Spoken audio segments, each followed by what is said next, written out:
Video games have recently come to be the main source of entertainment for the majority of people.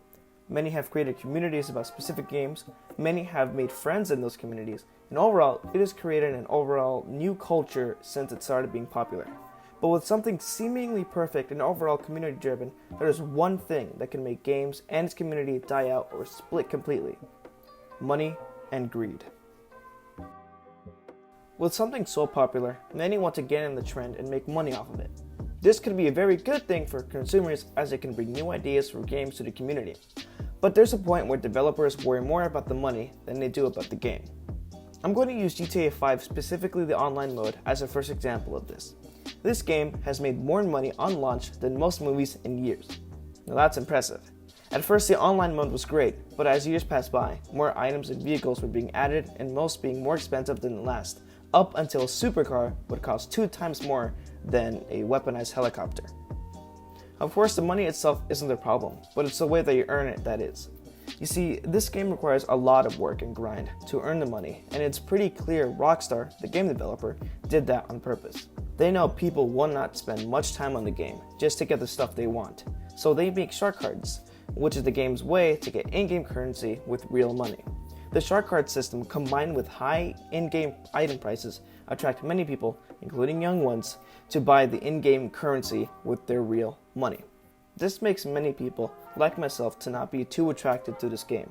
The only thing keeping me playing this game are my friends who like to screw around a lot, and we also make quite a bit of money on our grinds as well. But I can't really say the same for others. Even games like Fortnite have a very keen way to make money off their game. One, they make the game free so that more people would be more attracted to it, but they provide skins that are seemingly cool to attract people to buy them and show them off to the point where players feel they have to have the skin in order to feel included. Now maybe the majority of mature players, mostly older ones, don't think the skins are that great and are happy just by playing the game by itself.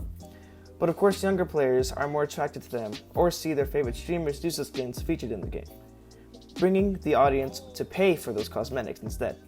Oh yeah, and also those iconic, non-copied emotes. But at least when you buy those cosmetics, you know what you're getting. A much more prominent problem that rose much more recently was loot boxes.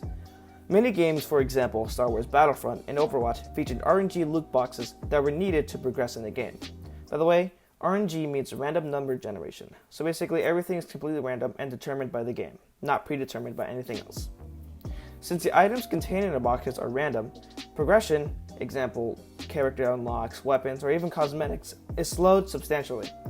This prompted more people to buy loot crates to progress faster. The loot crate system got so frustrating to players of Star Wars Battlefront 2 that it made them quit altogether, ultimately destroying the player base of this game. This was eventually brought up to be gambling, and many took legal actions towards those games that do. This brought games to ditch their loot crate systems and put in substitutes. EA, Electronic Arts, made all characters in Battlefront free and made it impossible to buy loot crates with real money. And even loot crates that are still in the game only feature cosmetics and don't offer anything towards the progression of the game. Rocket League even took away their loot crates and replaced them with an item shop similar to Fortnite. Though the problem may be relatively fixed now, the damage has been done for most games like Battlefront, keeping the bad reputation of having paid to win. It sucks that this is happening, but the companies that focus more on the money than the game are now slowly ruining good ideas of games that could have possibly been presented differently and been a lot more fun to play. And sadly, still many of them don't even bother trying to change any of it to make it suitable for other players. But our gaming community is still strong and somehow find a way to make small communities on these so-called greedy games despite the money scam devices game developers or publishers do. This has been Damian from InFocus, and I hope you guys are safe.